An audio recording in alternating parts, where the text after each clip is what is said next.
Hello, everyone. Welcome back to another episode of the Cedarville Stories Podcast. I'm Mark Weinstein, and joining me on the podcast today is Jeff Gilbert, a self-proclaimed sports fan who gets the opportunity to intersect his faith in Jesus through sports writing.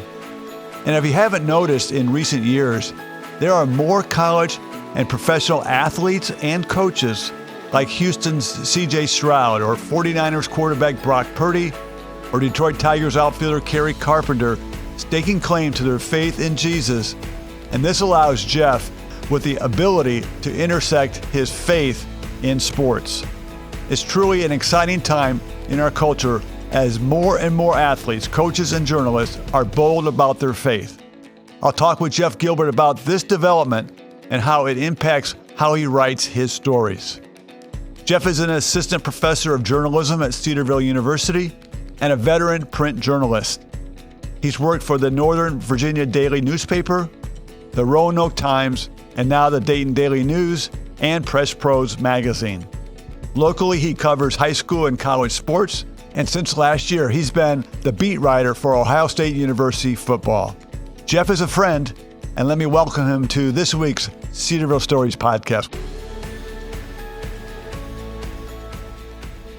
Great to have you in studio, Jeff. I'm happy to be here, let's keep it calm. And we won't talk about rivalries or anything. We'll just talk about good stuff. Yeah, when you win 3 in a row, there's no rivalry, but that's for another day. Jeff, I've been looking forward to this conversation because I know it'll be lively. We usually have a good time together, and it's really cool to see how sports and faith are intersecting more and more. At least we're seeing more and more of it today. But before we get to that topic and other topics related to sports, let's open the conversation by talking about a tough situation that happened to you and your family about a year ago, and that was a fire in your home in Cedarville. Give us a little backstory. How did that fire start, and where were you when that fire started to take over your house? Well, it's not surprising. I was at a basketball game. Okay. I was at a high school basketball game. Your wife was home? She was home. I was in Heber Heights. I was about, a little over a half hour away. Right. The game was over. I was heading home. I stopped at a Walmart to pick up some cold medicine for myself. And I'm walking back out to the car, and my daughter calls me, my youngest, who was in town visiting some friends that evening. Okay. And she calls me, says, "Dad, first of all, everybody is okay." That's scary right there. Yeah, and you're like, okay, well, at least she started with that and told me there was a fire in the house. We're standing out here on the street. Mom's out here. She's okay. The fire department's here. Are you on your way? Yes, I'm on my way. I'll be there in a half an hour. So I got there. So what happened was we have an old house. At least the front part of the house is like dated 1860, right? Okay. So there's old wiring in a wall that caught fire in a bedroom upstairs and smoldered, and the door was shut. It wasn't like a big flaming, fully engulfed fire type of thing. There was just a lot of smoke mostly. Okay. There was fire, but the smoke is what damaged the entire upstairs. Okay. So so since then, that whole about, 1,600 square feet it's down to the studs. And this happened early December of 2022. Okay. And, and then of course there's water damage from the firefighters. They did a great job getting it out, but there's water damage. It's just part of the process. So no problem there. It just happens. And what it's done is it's revealed a lot of problems in the house. So this is in the blessing in disguise category big time. They found parts of the house that weren't stable. This is a 2-story house. And then here, about 14 months into this, the structural stuff just delayed this big time. Okay. They told us it'd be 8 to 12 months. And now you're still in a rental facility. And we're still in a rental house. Yeah, we've been in 3 different ones here in town. By the time people hear this, hopefully we'll be in the house. And that should happen. I don't foresee that not happening. But through all this, it's like, an insurance company's been great. And so all these upgrades to our house, we're not paying for. It's an amazing thing. And who knows what else could have happened. The house could have caved in on itself because they found these structural issues, and that would have been a lot worse than a fire. Right. So, God's got a plan. He knows what's best. Yeah. And we are just, yes, it's frustrating at times. Yes, you get impatient. Yes, it's inconvenient.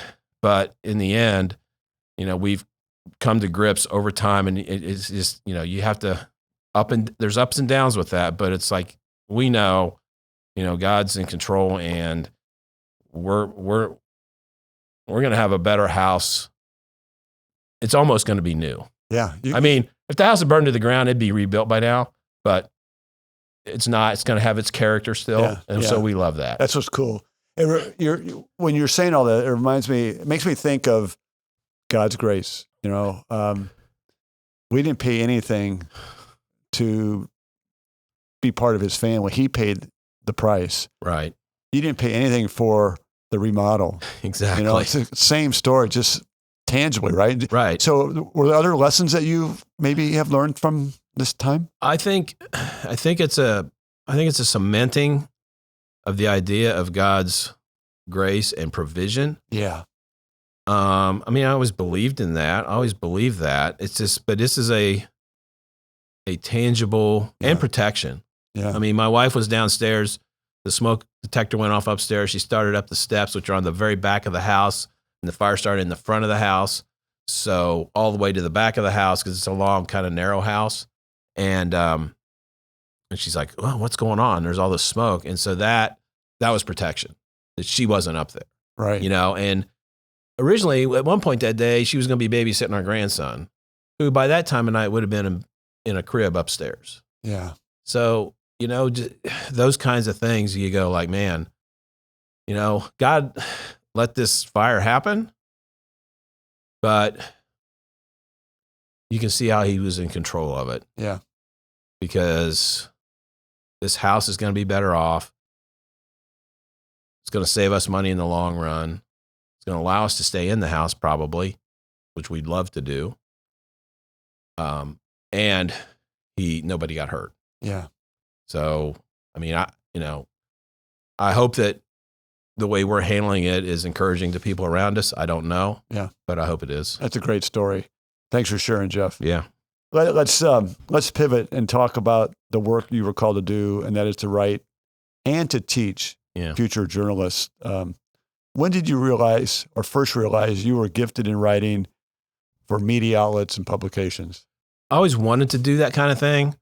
I read Sports Illustrated growing up. Sure. And I used to cut pictures out of them, and I don't know if I ever told you about this, but I would cut pictures out of them and put them up, paste them on pages, and I'd write things on it and just, that kind of stuff. I'd keep score watching games on television. I still got, I don't anymore. A lot of things I had like that burned up. So you lost some memorabilia? I lost a lot of that kind of stuff. But I had scorebook pages in a scrapbook from like the 76 World Series when the Reds swept the Yankees. Because I sat there. My dad was coaching my little league team, right? So I had a baseball scorebook. So I just kept score sitting there watching the games on television, and I kept those pages. Yeah. So that, and then junior year of high school, we could take a journalism class. Okay. And then the senior year was what we called newspaper workshop. So that was like the people from junior year who went to senior year and still really wanted to do it, and were like the editors and the key writers. Well, our teacher, she was a former newspaper person, okay, and she recognized some stuff in me that she thought I could be pretty good at this. And so she gave me I wanted to be the sports guy too, but somebody else was the sports editor, but she let me write a sports column. It was a monthly school student newspaper that got printed on newsprint, Yeah, I remember back in those days. I remember those days. Yeah, those days are passing us by. But she also, any kind of other enterprise, bigger feature story that she had, she gave to me, and she wanted me to do it. And so she really inspired me. Her name was Mrs. Winsloff. She's no longer with us, but she inspired me in that way. And but I wanted to come to Cedarville. They didn't really have a journalism program, but they had broadcasting. Right. And I liked that too. I thought, I want to do sports stuff. I think that's what I want to do. So let's try broadcasting. We had a couple journalism classes in that. And then junior year, I'm not so sure I want to do the broadcast side as much as I want to do the writing side. So I reached out to the sports editor at the Springfield News-Sun, a guy named Tim Busey. Okay. And he, I said, hey, I just want to do something. So he hired me to come in on high school nights, heavy high school nights, like Friday nights and stuff, for football and basketball. And I go in a couple nights a week, and I would answer the phones. I'd be the coach or scorekeeper on the other end of the phone. They'd give me the box score, a couple details, and I'd write up 2 or 3 paragraphs on the game, do the box score, and we do that big roundup of all the local high school games that weren't being covered by writers. Right. And the cool thing is that was a great little staff they had in Springfield at that time. It was like 5 guys there. 2 of them I still know. They're believers. They were then, and they are now. One is Doug Harris, who wrote a long time for the Dayton Daily News and covered Ohio State football and UD basketball and all that. And I still see him around. He still does some stuff for the Dayton paper, covers Wright State, and I see him at the golf course now and then. And then the other guy is Rob Aller, who is a sports columnist for the Columbus Dispatch, and we had disconnected over time. But now that I'm covering Ohio State football for Press Pros magazine, which we're going to talk about, I've reconnected with Rob, and so we've had some cool discussions and stuff, and it's a lot of fun. So there's believers out there in the sports world covering sports for sure. Absolutely. Yeah. So when I think about, some of my past experiences are similar to yours. I mean, in college, my job during the school year was to write and cover high school sports in northern Indiana. It was a lot of fun. And how I think I became a better writer is by doing more writing. Yes. So my question is this. So is writing in a journalistic style like playing the piano or riding the bike? Meaning the more you do it, the better you get. Or how were you able to hone your craft? Well, I read a lot. That's huge. I mean, I grew up reading the sports pages. Yeah. I just read it. And I grew up in this area. So I read the Dayton papers. I read the Springfield papers. And they had great writers. They had great staffs, and some of those guys who wrote for the Dayton Daily News are still around, and I know some of them now. Okay. And so that's really cool. I've just had opportunities to meet them. And is Arch one of those? Tom Archdeacon. Yeah, Tom has a gift. Oh, yes. A guy named Hal McCoy, who's in the writer's wing. That's a hard thing to say. The writer's wing of the Baseball Hall of Fame. Right. Covered the Reds for the Dayton Daily News forever. He still does it some. He's in his 80s. He covers UD sports for Press Pros. Yeah. And so we were at the high school baseball tournament together last year up in Akron, and I got to sit and talk to him for a lot and really get to know him a little bit. Yeah. And there's two or 3 other guys that like come around the Dayton Dragons baseball games when I'm there covering them. And just, so that's a cool thing. Yeah. I feel like I grew up reading that, and that helped me. And then it's just right. And that part of my career, I was more in management. I was a copy editor, a page designer. I was a sports editor of a section. So I didn't write very much from about 97 to 2009. I didn't write a lot. I did some, but not much. I did other things in the industry.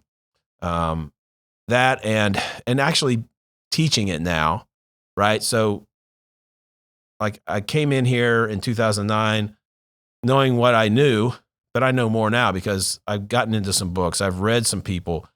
I've watched webinars and seminars about writing, and I've picked up stuff that I feel like has helped me. Yeah. So as a professor at Cedarville teaching journalism, what do you think are the top 2 or 3 traits that you believe are essential for future journalists, whether they're in print, radio, digital, doesn't matter. Broadcast. Number 1, you have to be curious. You got to wonder what's going on. You got to wonder what people think. You got to wonder what's the story here. And you have to be curious. And then you have to be, I don't know if there's a single word for it, but to me, the best writing and reporting is an outside the box kind of thinking. Like, what's the interesting angle? What's the different thing? What's everybody else writing? Like on this Ohio State beat, And, I mean, there's 15 websites, 10 newspapers covering this. So for what I try to do, it's like, I want to write whatever it is. I'm trying to look for the non-obvious thing. What's the really interesting thing? What's the thing that is deeper than the surface? What's not the obvious? And so I think the more you do that, it makes you good. So curious and sort of outside the box. Yeah. And you said like 3 things. Yeah. I think the third one is you just have to care about every story. You can't just that's just another story. Now, every story can't be great. Every story can't win an award. Right. But you got to care about it. And if you care about it, then you'll do your best. You'll do the best work you can on that story. And so I think those 3 things are huge. So when you're looking for the angle, the story to write about, are you looking at it primarily from your perspective, or are you trying to think what the reader would want to know about? It's a combination of me, the readers, and sort of the sources, the subjects of the story. Okay. What are they saying? What are they thinking? Mm-hmm. I mean, so, the readers either watched it on television, they were in the stands, Right. or they missed it altogether and now they're trying to catch up. Right. Right. Mm-hmm. So I have the opportunity to interact with those people that created the story, the players, the coaches, and whether it's a game story or some sort of feature story about somebody, I have the opportunity to interact with them. Yeah. And so I have to be curious. I have to ask the questions I think they want to know. And then out of all that, I just try to find an angle that I think reveals something. Like I tell students who are new at this, often they'll start stories that they write for me for class with like the obvious stuff. And like, I already know that. Right. Tell me something I don't know. So I always think of that. How am I going to start my story? Because that's always the hardest part, how to get started. Where do you start? Once you get the first part of it, then it kind of tends to flow. That's right. But if you can't get the first part, and so it's just like, tell me something I don't know there, and know exactly what your angle is. What is the theme of your story? Can you tell me your story in 2, 3, 4 words? If you can, then you have a tight focus, and then you know how to write the story. Right. If you don't do that, you're all over the place. And if you don't capture the reader's interest in the opening paragraph, it's over. It's hard. Yes, you have to capture some definite interest there. There's no doubt about it. Let's gently move our conversation into the faith element. So how does being a Christian influence your writing and storytelling? Class I teach in the spring semester, it's like the second semester I have with my journalism students. And we go through a book that goes through all of like the elements of journalism, from truth to verification to responsibility to citizens, not your sources, monitoring power, all this kind of stuff, right? Those key things that like journalism, no matter whether you're a Christian or not, right? Mm-hmm. And then we also talk about reporting from a Christian worldview, right? So I look at a story, if there's things involved in that story that have spiritual ties or right and wrong type of stuff, then my worldview informs me one way or the other, right? Mm-hmm. So if I'm writing about a societal ill of some type, I know what the answer is, right? So what's the answer?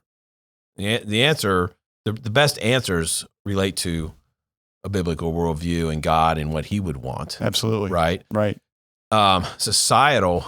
General societal, secular society's viewpoints is going to be more program, government, education, those types of things.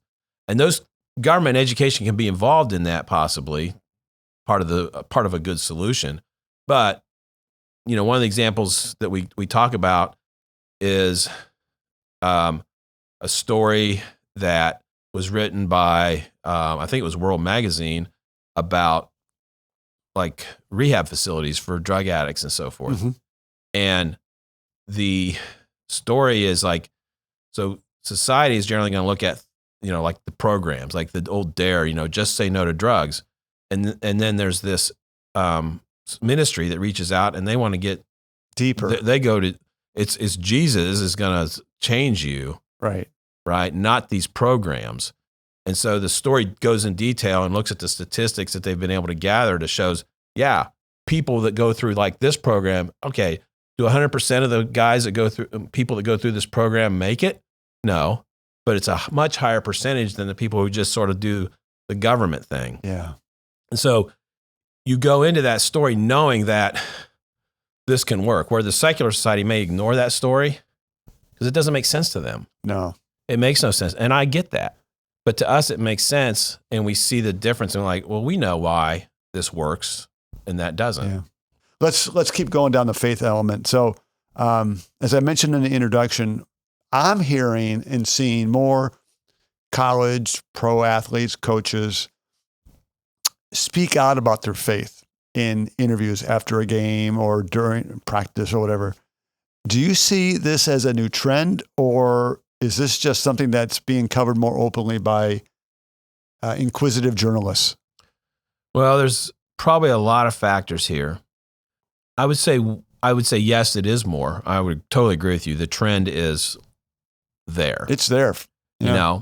I would say, and I think for a long time it was more, I don't know, novelty or just like, yeah, okay, whatever. That's how journalists tend to look at it, kind of like remember the John 3:16 guy at the football games? Yeah. Okay, people got a kick out of that, right? But I mean, the guy had a reason. Mm-hmm. Nobody bothered to ever ask him why. No, I don't think so. I never saw a story. I never read a story or saw a TV thing on that guy, why he did that. No, nobody bothered. Mm-mm. But since then, we are in this social media age where everybody can publish, right? Blogs, social media, X, Facebook, whatever. It's all this stuff can be published. And so there's just more information out there as well. So I think that's part of the reason, right? Yeah. Because I can just do it. Athletes can post on Twitter and just say things that they can put their faith out there in that way. I think, so that's part of it. But I also think that because of that, it's in our faces more as journalists and as non-journalists. It's in our faces more. And so maybe it is raising a level of inquisitiveness. Yeah. That's a good word, isn't it? It is. It's a great word. Well, you used it earlier. I think. Inquisitive, I did. Yeah. So I think it's raising that level. And I see that journalists are just a little more open to it. Okay. I had an experience several years ago, probably, I don't know, about 8 years ago. I wrote a story for the local newspaper on a high school kid. Mm-hmm. And there was a little bit in the story, in the second half of the story, about their faith. It was a house thing. I forget the details, but it had to do with faith and family and everything. And I put it in there. I didn't think anything of it. It was just part of his story. Right. So the wasn't the sports area, but the guy was handling high school coverage at that time. He called me and he said, "Hey, I just wanted you to know that," and we talked about that part of the story. He said, some people wanted to take it out. I fought to keep it in. Mm-hmm. Because I didn't want to do that to you. But be careful. Be careful. Yeah. He didn't say tone it down, but that's kind of was the message. Yeah. And I said, look, man, I get why people might, whatever at that. It's not comfortable to them. Yeah. Possibly. I said, but my goal, the job for me on that story was to tell their story. And that story is incomplete without that. It's just, it's no different than if he was of any other religion. Yeah. If his religion is part of his story, it's part of his story. Right. And that's what this is. Yeah. So, and one story that you didn't ignore, you recently wrote a story back in March about Travion Henderson. Yes. And why he decided to forego the NFL and come back to Ohio State for another year. He's a pretty good running back. He's injured a lot, it seems like, but he had a unique story. Share us the little background on that. Well, he comes out his first day, the day before spring practice in March, and he comes out to see the media, and it's the first time he's talked to the media since the Cotton Bowl, and since he said, "Hey, I'm coming back for another year," which a lot of players did. Right. And the assumption is, well, you're coming back to unfinished business. You want to beat the team up north. You want to win a national championship. You want to do all this kind of stuff, right? Yeah. And he's like, no, it's not that. Maybe improve draft status. No, he didn't get asked all that stuff, but basically it's like, it's none of that stuff. So why'd you come back? And he went on to talk about, because God, he gave God the glory for using a couple of his teammates to help him see that he needed to stay because there's stuff happening within that team. He said about how God rescued me from that decision. He showed me, he talked about the enemy, and I'm sitting there with several other reporters around, and I'm like, some of them are like, who's the enemy? Yeah. Probably Michigan. That's what they're thinking, right? Right. I know who he means by the enemy. So he's like, no, God wants me here. It's more about my spiritual. I care more about my spiritual life than getting to the league. Yeah. He's going to get to the league. He's like, but God's timing is perfect. And so after the bowl game, player talked to him. And one of his teammates talked to him, and he still wasn't sure, but he was like, yeah, maybe. Yeah, it was starting to eat at him even more. And then he went to church, like, I guess 2 days after the game, and whatever was said in the message. And I wanted to ask him, I just couldn't get the question in, like, well, what did the pastor say that day exactly? Right. Like, was there a chapter verse? Was there a particular thing he said? Yeah. And he's like, he said, he was sitting in church with this teammate, G. Scott, and he leaned over to G and says, I'm staying. I'm staying. So right there in church, he's like, yeah, God wants me here. He wants me to be a part of this, lead people to him. I see things happening here, and I can't leave this. Yeah. That's the nut graph of that. That's a great story. Yeah. Well, I think it's a great story. And as I get older and probably a little more wise, the rivalry that we both share, I'm a Michigan guy, you're a Ohio State guy, takes a back seat to this kind of situation, these kinds of stories. I mean, I can really root for Travion Henderson in all the games but one. Right? And that's not a slam, and that's not a negative. That's perfect. And I can really root for C.J. Stroud with the Houston Texans. Yes. I didn't root for him when he played for Ohio State, but the more I learned about his faith, that it appears to be sincere and genuine. How can you not root for someone who's a brother? Right. Yeah, right. And CJ was famous and still is. He's like, he starts every interview. He does. Thanks, my Lord and Savior, Jesus Christ. And I get high school kids doing it now. Yeah. I mean, there's a kid from Trotwood High School here, quarterback, 3-year starter. He's going to go play at Tulsa. He started that way every time. Yeah. It's my faith, man. It's my faith. And even if they speak this way and they're not believers, as long as they're following others who are, that's good. That's a good road to be on. It's a good road to be on, and we get there. Yeah. I mean, think about like a guy like Kurt Warner. Right. He was vocal. Yeah, they made a movie about him. Yeah. You know? So, I mean, it's there. Jeff, for our final few minutes together, let's conclude this podcast by talking about this past year with Press Pros Magazine and the opportunity to cover Ohio State football, which had to be great because I know you grew up a fan of the Buckeyes. So what were some of your great takeaway memories? A lot of things. It was, I will say first, it was interesting to just be in that environment and just see how it operates. From the Ohio State football machine and how the media interacts with that. I've covered high school sports for years, and I can walk up to a coach after a game and our players and get one-on-ones, or maybe 2 or 3 of us at most. Right. You go cover Ohio State, it's you and a horde. Right. It is a media. It's the most covered team in America. It really is. I don't doubt it. They got more websites, and there's 100 guys there. Well, not just guys. There's 100 people there. Almost every time they say, "Hey, we're doing interviews or at a game." Right. I mean, there just are. It's unbelievable. TV stations, everything. So that was the first thing, is like getting used to that. And I knew it was like that. And some people are like, I hate that. I don't want to do that. You just make the best of it. I'm a beat writer for this site, but I'm part-time. I'm not covering daily news. I'm not breaking news. I'm not writing every little minutia thing there is to write.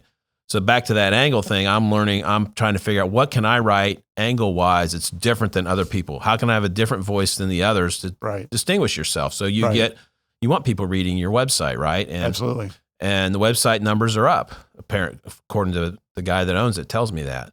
Overall, not just for Ohio State coverage, but overall. So it's a growing thing. And so that was a takeaway of like, I get to like do this, but I also have the opportunity to try to do it in a different way. And that made me happy. Yeah. And then, getting to be there on game day a lot is cool. Yeah. Now the press box is closed. You can't really hear the crowd, but it's not the real game day experience. And you're like in the blimp up above there. But you get to you get to be there. You get to eat good food. Oh, the food is great. So I don't want to go there yet, but you told me offline how much you enjoyed covering the Buckeyes in their Cotton Bowl loss to Missouri at AT&T Stadium in Dallas. But actually, for clarification purposes, I should say you didn't enjoy the game, but you loved the stadium. The stadium was awesome. Yeah, the game was terrible. So I want to hear about the stadium, and then I want to hear about your experience at Camp Randall in Wisconsin. So we get to the stadium. I mean, it's just this huge thing when you see it from outside. You can't believe how big it is. You go inside and you can't believe how big it is. I'm there way before the game. You got to get in early, 3 hours before the game, beat the traffic and everything. They shuttled us over from the hotel. And so then I went down on the field and walked around. I stopped and talked to one of the security guys. And then he points up to the ring, kind of back up between the first and second levels of seats. There's a suite level that you don't really know it's there unless it's hard to spot. Okay. 18 to 20 people in a suite. Did I tell you how much that cost a game? You in did, a Cowboys game? How much? $70,000. So you and your 18 friends can split $70,000 18, 19, 20 ways and go watch a Cowboys game if you want. You make that kind of money, don't you? Yeah, right. Yeah. So that's a cool thing. Camp Randall. So if you're familiar with Wisconsin football, at the end of the third quarter, they play this song, right? The jump around. Right. So it's if you don't know what it is, if you hear it, you're like, oh. And so everybody in the stadium, 80,000 plus people, start jumping up and down, and the press box moves. How much?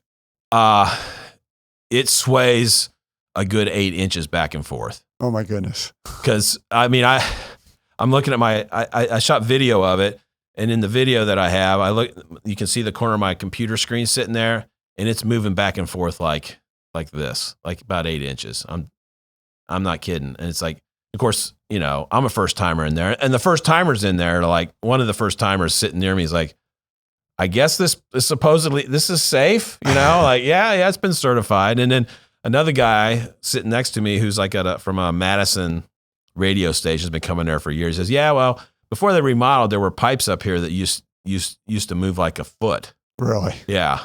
So it was a lot of fun. Yeah. And it was a night game or late afternoon. No, it was a night game. It was a 7:30 game. Mm-hmm. And it was a nice trip up there. I enjoyed that. And, and I got to go to Notre Dame, got to go to Michigan. Yeah.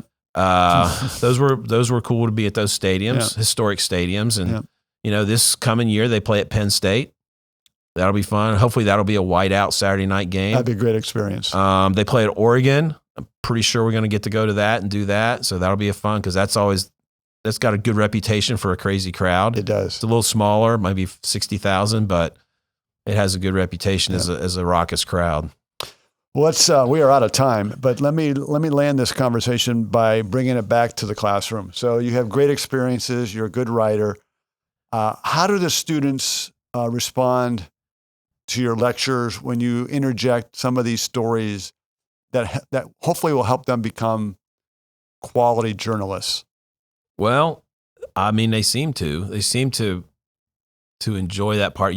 probably have to ask them more than anything to like what it means to them. But I get questions. Sometimes I share a story. So it's like, we'll just be talking about whatever's next in the lesson or whatever we're talking about that day. And a lot of times I don't plan much of that. It's just like, oh, well, this just happened to me yesterday or last week, or here's a time or something that really sticks out from way back that I remember, telling a story of a kid who lost his arm and shooting off his fireworks, and now he's going to go play college football. What a cool story he's been to write about 2 or 3 times. And so you just share that. It's like, that's a story you look for and want to do, and you want to do that. So I just interject that stuff, and sometime on occasion, I get a question in regards to what I just shared. So that tells me that it means something, and it's helpful. And a lot of times it's sports related, and not all of them. Some of them don't know football from a basketball, but true. I have some who very much are into sports too. Whether they're interested in sports or not, everything you're talking about from your experiences is applicable and transferable. It is. It is. And what they're learning is transferable to other occupations. It is. They don't have to go be a traditional journalist. They can work in any kind of lots of communication fields, and transfer those skills of writing and being curious and looking for that interesting angle. They can transfer that into other jobs all over the place. So I tell them that all the time. Jeff, I could keep talking with you, but our time is up. I'm overdue to end this program, but thank you for sharing your story with us. And I want to encourage those listening to the podcast, especially if you have a son or daughter interested in journalism, or maybe you are one of those sons and daughters looking for a college to study journalism. I really do encourage you to check out Cedarville University and what Jeff Gilbert's doing in the communication and journalism area. I think you'll be glad that you did. Visit cedarville.edu and search on journalism, and you'll find our program. Jeff, thanks again for joining me this week on the podcast. You're welcome. It was a pleasure. Thank you for listening to the Cedarville Stories Podcast, brought to you by Cedarville University. You are encouraged to subscribe, share, like, and review this podcast on your favorite podcast provider. And be sure to come back next week when we have another Cedarville story for God's glory.